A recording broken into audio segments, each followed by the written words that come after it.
Selamat pagi teman-teman. Hari ini kita akan melanjutkan pembelajaran kita mata kuliah mesin learning pertemuan kelima.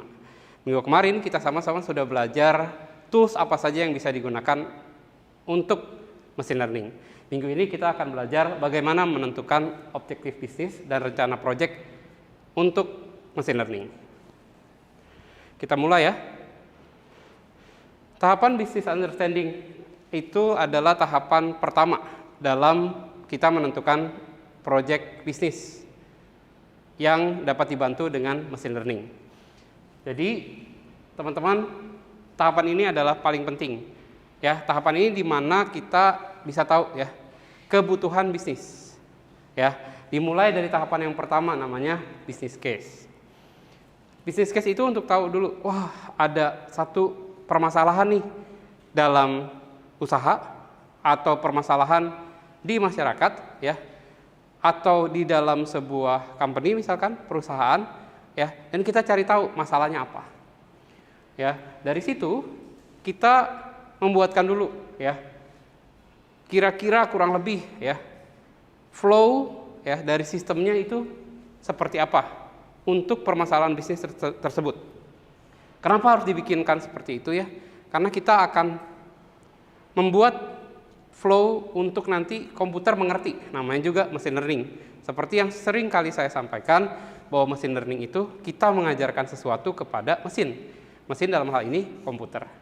Nah, jadi harus dibuat nih sistem flow-nya seperti apa. Ya. Kemudian kita cari komponen-komponen yang dibutuhkan untuk permasalahan bisnis tersebut. Ya, komponen dalam hal ini apa? Ya, komponen-komponen itu hal-hal yang bisa membantu proses mesin learning tersebut. Komponen pertama tentu namanya data. Ya. Jadi datanya harus seperti apa? Ya. Nah, dari data itu datanya digunakan untuk apa saja? Ya. Kemudian kita cari biasanya komponen berikutnya adalah algoritma. Ya. Kemudian nanti dari situ baru dibuatlah model. Nah, dalam perjalanannya biasanya kita akan ketemu dengan yang namanya issues. Issues itu apa teman-teman ya? Issues itu permasalahan pada waktu sistem flow ya bertemu dengan komponen jadi sebuah model. Nah, biasanya kita bisa ketemu tidak fit dengan algoritma yang ada. Datanya tidak bisa digunakan untuk model ini. Datanya kurang tepat ya. Nah, isunya harus ditangani. Ya, biasanya isu kalau ketemu kita akan balik lagi ke sistem flow-nya. Nah, dari sistem flow tersebut ya diperbaiki, komponennya diulang ya. Kemudian kalau masih ada issues ya harus diselesaikan lagi sampai issuesnya dianggap biasanya di bawah dari 5% ya tingkat akurasi ya, tingkat precision, recall kalau dalam sebuah mesin learning, baru kita menghasilkan yang namanya solusi. Oke. Jadi tahapan business understanding ini adalah tahapan di mana kita mengerti dulu keseluruhan dari proses yang ingin kita bantu mesin learning. Oke, kita coba lihat satu persatu ya. Nah, kalau kita membuat rencana proyek ya, setiap proyek harus dimulai dengan yang namanya pemahaman bisnis ya, business understanding. Nah, di sini ya proyek data science ya atau mesin learning merupakan proyek bisnis, sehingga harus selalu berorientasi pada pencapaian hasil yang berfokus pada bisnis. Jadi tentu dilihat teman-teman ya, waktu kita mengerjakan sebuah proyek menggunakan mesin learning, jangan sampai ya proyek tersebut ya justru menambah beban untuk permasalahan yang ada. Tapi proyek tersebut harus memberikan solusi. Ya, kalau kita bicara dalam sebuah proses bisnis, proyek tersebut harus menghasilkan yang namanya keuntungan. Ya, teman-teman. Jadi kalau misalkan proyeknya ternyata setelah dilihat tidak memberikan solusi apapun, bahkan tidak menghasilkan keuntungan apapun, sebenarnya buat apa? Ya, jadi dilihat proyeksi bisnisnya seperti apa. Ya. Nah, proyek data science ya harus memiliki visi global yang selaras dengan strategi bisnis. Jadi dilihat ya strategi bisnisnya itu dalam mungkin sebuah organisasi, sebuah perusahaan secara global itu seperti apa. Nah, machine learning, data science harus dapat membantu supaya secara global masalah-masalah yang ada ya itu dapat diselesaikan selaras dengan strategi yang ada di organisasi atau perusahaan tersebut ya. Kemudian sponsor bisnis membutuhkan solusi analitik. Nah, kalau di sini teman-teman ya, bicara sebuah proyek biasanya ada sponsor. Kalau kita bicara sponsor, biasanya bicara apa? Dukungan dari sisi dana. Ya, tapi tidak melulu sponsor itu hanya bicara dari sisi dana. Bisa bicara dari sisi daya, ya. Sumber daya apa saja yang bisa diberikan? Sumber daya manusia, sumber daya teknologi, dan sumber daya lainnya yang mendukung berjalannya proses bisnis ini. Nah, tapi tentunya seorang sponsor ya itu tidak akan serta-merta kita minta proyek kemudian dia memberikan dukungan tersebut. Tentu harus ada sesuatu yang bisa membuktikan bahwa proyek ini layak disponsori.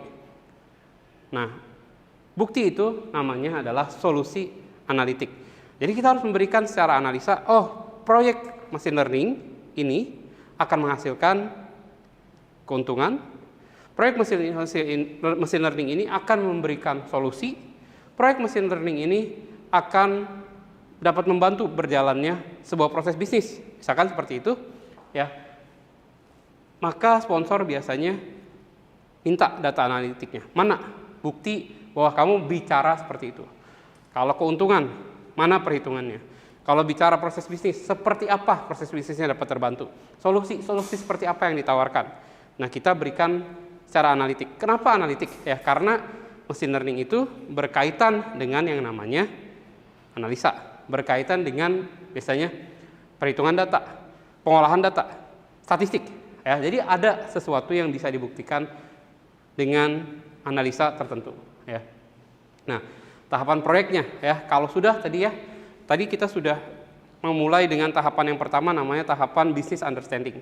Ya, jadi kita menentukan dulu kira-kira ya akan ada apa saja dalam perjalanan proyek yang akan kita kembangkan ya. Jadi mengerti dulu secara pemahaman bisnisnya mengerti. Nah, tahapannya berikutnya adalah kita lihat ya proyeknya itu dari sisi bisnis ya, dari sisi pemberian solusi, dari sisi kebutuhan dalam sebuah organisasi atau perusahaan, kita mulai dari yang namanya penentuan masalah. Pak, apa bedanya dengan penentuan masalah pada waktu tadi tahapan business understanding ya? Di tahapan business understanding kita melihat business case. Ya, bukan business problem. Ya, jadi case bisnis itu ada kasus bisnis tertentu yang bisa kita bantu. Ya. Dari kasus bisnis ini ada problem apa sih gitu ya. Nah, itulah yang biasanya penentuan masalah dulu dari kasus bisnis yang ini ya. Kemudian baru kita menentukan tujuan proyek. Biasanya kalau sudah tahu masalahnya, kita bisa tahu tujuan proyeknya. Ya.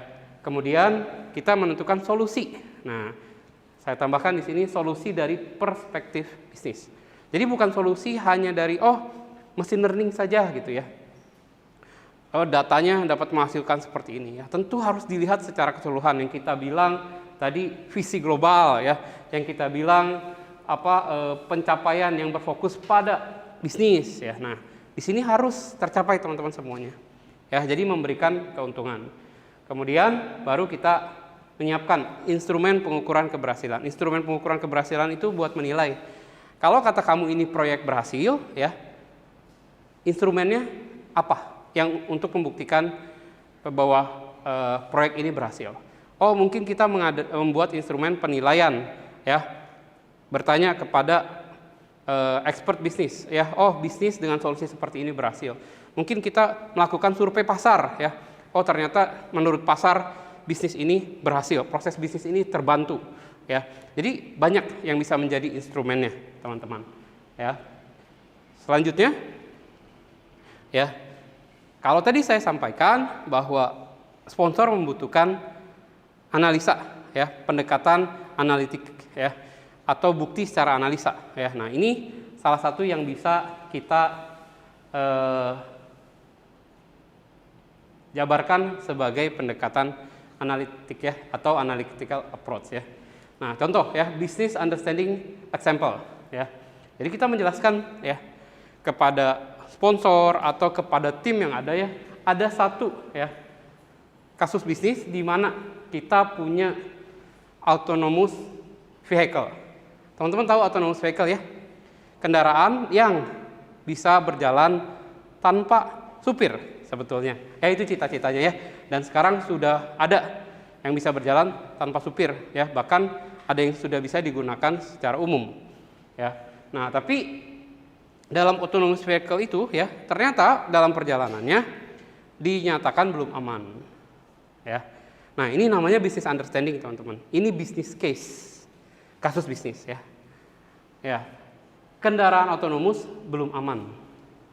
Nah, tadi saya sampaikan bahwa ada kita pemetaan masalah ya. Nah, kasusnya adalah kendaraan otonomus belum aman. Masalahnya apa? Nah, masalahnya apa? Masalah yang timbul atau masalah yang menyebabkan kendaraan otonomus itu belum aman. Bisa bedakan kasusnya dengan masalahnya. Ya, kasusnya adalah kendaraan otonomus belum aman. Apa yang menyebabkan itu masalah? Ya. Nah, clear question dari business understanding tersebut ya. Waktu kita mau analisa ya, lakukan pendekatan secara analisa, bagaimana cara agar kendaraan otonomus dapat secara aman beroperasi. Ya, jadi ini sudah seperti penentuan tujuan. Tujuannya adalah ya, supaya kendaraan otonomus dapat aman beroperasi. Tapi pertanyaannya, gimana sih? Apa yang harus dilakukan? Bagaimana? Nah, jadi waktu kita melakukan pendekatan analisa, kita harus tanyakan bagaimana, seperti apa, harus melakukan apa, ya supaya aman. Kan kita punya kasus nih, kendaraan otonomus belum aman. Penyebabnya apa? Ya, penyebabnya udah tahu. Ya, ternyata sensornya masih belum efektif mendeteksi benda. Ya, maka selanjutnya adalah kita cari tahu gimana supaya sensor bisa lebih efektif mendeteksi benda. Ya, nah jadi pertanyaannya disimpulkan dengan bagaimana cara kendaraan otonomus dapat secara aman beroperasi. Ya, jadi kita bisa tahu tujuannya dari masalah yang ada. Ya. Kemudian pengukurannya yang tadi dibilang ya, pengukuran yang jelas, instrumen penilaian yang jelas. Ya, itu kita mengukur kapan dikatakan aman. Ya. Nah, kalau si mobil tersebut ya, autonomous vehicle tersebut, kendaraan tersebut ya, pada waktu digunakan ya, dia mobilnya otomatis ya, karena otomatis tidak perlu supir, 40% dia dapat mengurangi kecelakaan lalu lintas yang diakibatkan oleh human error. Nah, bagaimana menilainya? Ya, dilihat ya perbandingan kalau mungkin kita melakukan survei ya. Kalau misalkan dalam 1 bulan kita melihat mobil ya, meneliti beberapa mobil yang digunakan ya, mungkin ada 200 mobil yang digunakan tanpa otonomus ya, tanpa fungsi otonomus, dibawakan oleh manusia saja ya. Kemudian kita catat dalam 3 bulan itu 200 mobil tersebut berapa yang mengalami kecelakaan mungkin. Ya, ada berapa kecelakaan yang terjadi ya. Nah, di sisi lain kita membandingkan dengan 3 bulan mobil yang dikendalikan tanpa supir ya. Nah, dilihat, dibandingkan. Kalau angkanya 40% lebih baik, maka berhasil. Dianggap berhasil. Ya, jadi untuk menilainya, cara mengukurnya. Nah, teman-teman, lanjut lagi ya. Nah, setelah masalah bisnis dinyatakan dengan jelas ya. Nah, data scientist ya, dalam hal ini orang yang mengerjakan proses machine learning dapat menentukan pendekatan analitik untuk memecahkan masalah. Ya, secara dianalisa nih ya, apa saja yang menjadi masalahnya. Seperti tadi saya bilang ya, permasalahan dulu biasanya di alatnya ya. Permasalahan dulu ternyata di data yang dimiliki dalam komputer si autonomous vehicle tersebut. Jadi nanti dianalisa ya secara mendalam. Ya, tahap ini mencakup pengungkapan masalah dalam konteks teknis statistik dan pembelajaran mesin. Nah, jadi dilihat nih ya secara statistik ya. Baik itu dari data awal yang diberikan oleh komputer, mesin di dalam autonomous vehicle-nya, kemudian data di luar dari mesin yang ada ya, data kecelakaan ya, data mungkin penggunaan kendaraan, ya, itu dianalisa semuanya dan diuji secara statistik dibantu dengan pembelajaran mesin, ya. Kenapa sih harus pembelajaran mesin? Saya sering kali kasih tahu ke teman-teman kenapa harus dari pembelajaran mesin, karena komputer itu biasanya, kenapa kita harus menggunakan komputer untuk pembelajaran mesin? Mungkin teman-teman masih ingat kenapa. Ya, karena komputer tuh waktu dia belajar, dia tidak diintervensi oleh apapun. Ya kan?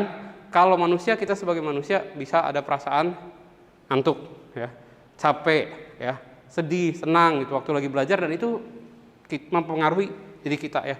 Nah, kalau komputer waktu dia belajar dari data, gak akan terpengaruh sama itu.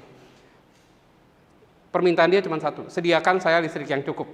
Nah, saya akan memproses data, ya. Proses data itulah pembelajaran mesin. Makanya secara statistik jauh lebih baik, ya. Oke. Nah, kemudian tahap ini dapat membantu organisasi dalam mengidentifikasi solusi yang paling tepat. Nah, jadi teman-teman kalau melihat, ya, tahapan ini kenapa bisa membantu organisasi dalam memberikan solusi, ya, dan mengidentifikasi solusi yang paling tepat, ya, karena keakuratan dari proses pembelajaran mesin, ya, itu biasanya lebih baik, dan setelah dianalisa secara statistik biasanya semua masalahnya terpetakan, jadi solusinya bisa ditemukan dengan lebih akurat, ya. Oke, nah contoh lain, ya, memproduksi pendapatan perusahaan di kuartal berikutnya, ya. Mungkin saya sudah sampaikan kepada teman-teman ada algoritma namanya regresi, ya. Ini pakai algoritma regresi, ini pendekatan untuk langsung menggunakan pembelajaran mesinnya. Kemudian apakah pasien menderita kanker A, kanker B, atau mereka sehat? Nah, kita bisa menggunakan algoritma klasifikasi, ya. Kemudian apakah ada kelompok pengguna yang tampaknya memiliki kesamaan satu sama lain? Kita bisa menggunakan algoritma clustering, ya. Bagaimana saya menargetkan diskon untuk pelanggar tertentu? Itu kita bisa menggunakan recommender system, ya, rekomendasi personalisasi. Nah, jadi teman-teman di sini teman-teman bisa melihat bahwa banyak sekali, ya, kasus bisnis dan permasalahan bisnis yang dapat dibantu dengan machine learning, ya. Tapi sekali lagi teman-teman, mulai dari proses kita mengerti dulu kasusnya apa, ya. Setelah kasusnya kita tentukan, kita lihat permasalahannya apa, ya. Dari permasalahannya apa, mana yang bisa kita bantu menggunakan machine learning.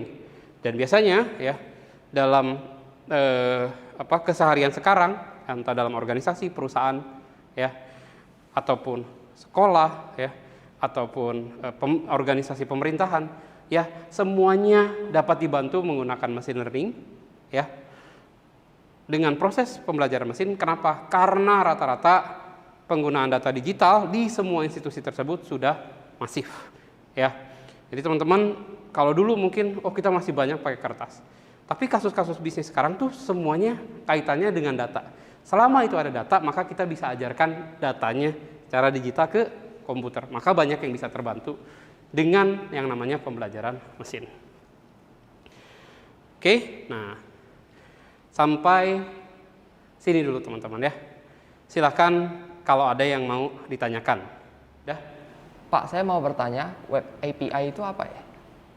Jadi, Jeffrey, web API itu adalah salah satu sarana di website untuk menggabungkan dua jenis data atau dua fitur, ya, atau komponen tertentu dari dua buah aplikasi menggunakan website. API sendiri singkatan dari Application Programming Interface, di mana beberapa hal dari dua aplikasi berbeda dapat disatukan dengan interface tersebut. Jadi kenapa kita mengambil data menggunakan API? Karena biasanya aplikasi kita membutuhkan data dari aplikasi yang lain yang memang menyediakan gerbang berupa API. Nah, kalau gerbang berupa API-nya itu ada, kita bisa tarik data dari aplikasi yang lain untuk dipakai sebagai data kita. Maka kita perlu yang namanya web API. Baik, terima kasih Pak. Ya. Oke, baik. Saya lanjutkan dengan data gathering. Data gathering, ya, adalah proses data-data apa saja sih yang kita bisa peroleh, ya, untuk mengerti terlebih dahulu data yang ada, ya. Datanya dapat dari mana, gitu ya. Jadi kalau tadi saya sampaikan bahwa teman-teman harus memiliki dulu pemahaman bisnis. Teman-teman harus dapat memetakan masalah. Teman-teman harus dapat melakukan pendekatan, ya, analitik, ya, melakukan analisa, ya. Apa yang dianalisanya yaitu data, ya.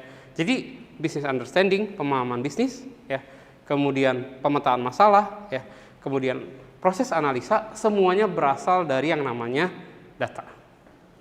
Ya, jadi kita bisa tahu nih, udah ketemu nih business case, ya.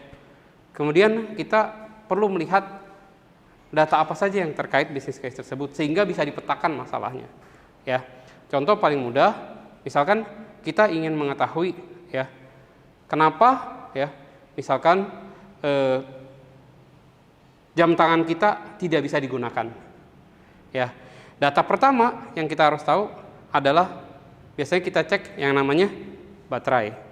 Ya, jadi kita harus tahu baterainya masih bisa digunakan atau tidak. Ya, data kedua yang biasanya kalau ternyata baterainya bisa, jam tangan kita apakah kena air? Semuanya berasal dari data kan? Ya, data ketiga yang kita harus tahu, apakah jam tangan kita pernah jatuh, ada kerusakan pada mesin selain kena air. Jadi semuanya bersumber dari data. Nah, kalau datanya ternyata permasalahannya di baterai, nggak mungkin teman-teman, masalahnya di baterai, saya beli jam tangan baru deh. Nah, tidak mungkin kan? Ya, yang kita lakukan adalah mengganti baterainya. Ya. Nah, jadi sumbernya dari data. Nah, pertanyaannya teman-teman, ya, data itu bisa dapat dari mana saja sih? Ya. Nah, data itu kita bisa dapat dari data internal di perusahaan, di institusi, di organisasi. Kemudian kita bisa dapat dari web API, web scraping, ya. Kemudian kumpulan data yang ada, ya, data publik, ya. Jadi mungkin teman-teman pernah mendengar, ya, sumber-sumber data, ya, yang masif, ya, data publik itu dari Badan Pusat Statistik, ya. Kalau di Indonesia, kemudian banyak sumber-sumber data lain yang bisa kita cari secara publik, ya. Kemudian ada juga data terbuka. Data terbuka itu data yang memang diekspos, ya, untuk bisa dilihat oleh siapapun. Sarana yang bisa digunakan biasanya kita menggunakan yang namanya mesin pencari, ya, di internet, ya. Oke, lanjut lagi ya teman-teman, ya. Nah, ini contoh studi kasus, ya, di pasar saham, ya. Pasar saham dikenal sebagai tempat di mana orang dapat berinvestasi dan mendapatkan margin dari investasi tersebut dengan prediksi harga saham. Ya, jadi kalau teman-teman pernah bermain saham, ya, jadi itu seperti menebak, ya. Kali ini naik, kali ini turun. Kalau naik, ya, dia akan naik, segera kita beli. Kalau turun, segera kita jual. Itu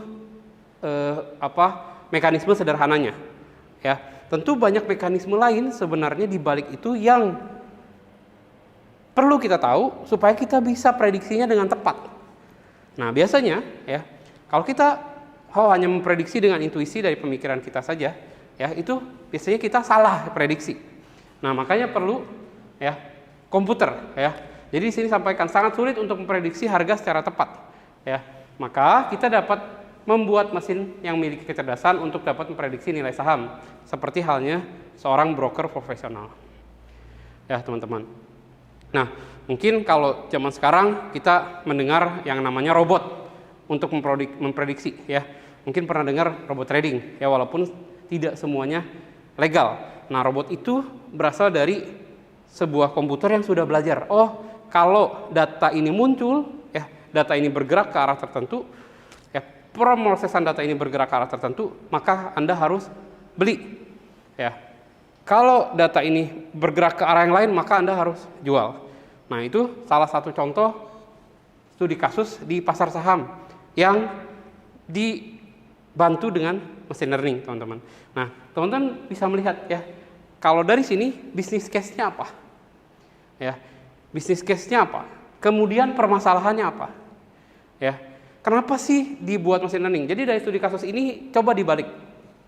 Ya, coba dibalik. Mengapa ya proyek ini diciptakan? Mengapa, mungkin pertanyaannya adalah mengapa robot, ya, atau mesin tertentu dibuat untuk membantu menentukan harga saham, memprediksi harga saham. Nah, itu kasusnya. Ya. Permasalahannya apa? Ya. Permasalahannya seringkali prediksi harga saham itu salah. Ya, bisa lihat ya kaitannya ya. Bisnis case-nya adalah mengapa ya perlu ada alat gitu ya untuk membantu prediksi harga saham. Bisnis case-nya ini bisnis case-nya. Permasalahannya apa? Seringkali prediksi harga saham itu salah. Nah, solusinya menggunakan machine learning. Ya, data analitiknya apa saja? Oh, ternyata ya harga saham dipengaruhi oleh apa saja ya. Harga saham akan turun karena apa ya. Harga saham cenderung naik bila kondisi apa. Nah, itu datanya dipelajari ya seperti itu. Oke, lanjut lagi ya. Nah, ini contoh ya teman-teman ya. Data perolehan data itu dia seperti apa ya. Kalau kita tadi saya sampaikan namanya setelah business understanding adalah system flow design. Nah, inilah system flow teman-teman. Ya, system flow itu kita mengetahui data terlebih dahulu, ya. Kemudian kita merancang atau menentukan algoritma yang akan kita gunakan. Kemudian kita memprediksi hasilnya berdasarkan algoritma tersebut. Yang memprediksi bukan kita ya, tapi mesin dengan algoritma. Nah, sumber datanya kalau dalam machine learning biasanya bentuknya tabular. Ya, data tabular atau SQL yang teman-teman kenal dengan database ya. Kemudian ada CSV ya, biasanya CSV itu menggunakan spreadsheet ya. Kemudian tentu ada API ya. Nah, jadi data-data ini diolah ya oleh algoritma, datanya bisa berupa data numerik dan sekarang algoritma sudah bisa pakai teks, bisa pakai gambar, jadi hampir seluruh jenis data bisa, termasuk video ya teman-teman ya. Nah, jadi bisa dipetakan dengan algoritma ya. Nah, hasilnya ya, contoh seperti harga saham dapat ditentukan ya oleh sistem, kira-kira dia bakal naik atau turun berdasarkan data-data sebelumnya. Nah, komputer tuh bisa belajar, oh dia nanti akan naik, dia akan turun. Ya, jadi itu kenapa kita perlu menentukan objektif bisnis dalam machine learning. Ya, nah ini ya contoh masalah ya. Nah, bagaimana sih ya sebuah data ya dapat dikonsum ya disebutnya ya, atau diolah ya menggunakan algoritma machine learning. Oh, harus dilakukan dulu data cleansing, data preprocessing, dan data understanding. Untuk detail mengenai proses data cleansing, data preprocessing, dan data understanding nanti kita akan pelajari di pertemuan berikutnya ya. Nah, kemudian ya algoritma ya yang perlu kita gunakan untuk mendapatkan prediksi harga saham yang akurat kita harus tentukan ya. Jadi kita pilih ya algoritma mana yang terbaik. Nah, kenapa ini jadi problem ya penentuan data dari contoh harga saham ini ya. Biasanya data saham ya itu datanya kita sebut tidak terstruktur ya. Jadi kita harus bersihkan dulu. Ada data ganda, ada data error ya, ada data-data yang lain yang mungkin itu membuat prediksi jadi kurang tepat. Maka kita perlu lakukan ya proses-proses di atas ya, data cleansing, data processing, dan data understanding. Setelah kita yakin datanya bersih gitu ya, datanya siap untuk dialgoritmakan, maka kita menentukan algoritmanya. Ya, jadi penentuan untuk bagaimana kalau misalkan muncul masalah terkait data, kita lakukan hal ini ya. Oke, teman-teman, terima kasih ya. Saya persilakan kalau ada pertanyaan. Saya mau tanya Pak, bagaimana ya proses dari data fencing? Baik, pertanyaan yang sangat baik dari Anissa ya. Kenapa saya anggap pertanyaan yang sangat baik? Karena proses ini penting teman-teman waktu kita melakukan olah data ya. Seperti tadi yang saya sampaikan bahwa kalau datanya tidak bersih ya, maka biasanya kecenderungan muncul yang namanya kesalahan pengolahan data atau hasil yang tidak sempurna itu lebih besar. Nah, maka perlu dilakukan proses data cleansing. Nah, data cleansing itu adalah proses membersihkan data, teman-teman ya. Data seperti apa sih yang harus dibersihkan? Pertama adalah data ganda. Ya, jadi kalau misalkan nama ya dengan alamat misalkan ya, nomor telepon, apalagi pokoknya detail data yang sama itu muncul 2 kali. Nah, itu biasanya dibersihkan ya. Nah, kemudian data yang dianggap outlier ya. Datanya tidak lengkap maksudnya ya. Jadi kan biasanya kalau kita bicara misalkan dalam mengenai biodata seorang manusia tentu ada nama. Nah, kalau data namanya tidak ada, datanya sebenarnya data yang lain ya, walaupun ada alamat lengkap, nomor telepon dan sebagainya biasanya tidak bisa digunakan. Nah, biasanya kita hapus misalkan data seperti itu ya, tidak jadi digunakan. Ya, kemudian data yang strukturnya aneh gitu ya. Harusnya misalkan datanya nomor telepon ya. Terisinya harusnya angka semua kan nomor telepon ya. Di Indonesia tidak ada, bahkan di dunia ya, tidak ada nomor telepon yang bentuknya itu menggunakan huruf, semuanya angka. Ya, jadi kalau misalkan datanya secara struktur tuh beda dari yang seharusnya, salah gitu ya datanya. Nah, biasanya kita bersihkan juga. Ya, jadi dilihat ya. Nah, ada tools untuk membersihkan ya. Yang paling sederhana kita biasanya pakai Excel ya. Tapi dengan cara lain kita bisa menggunakan misalkan pembuatan query ya. Query di dalam database kita juga bisa lakukan ya untuk membersihkan data. Baik, terima kasih Bapak.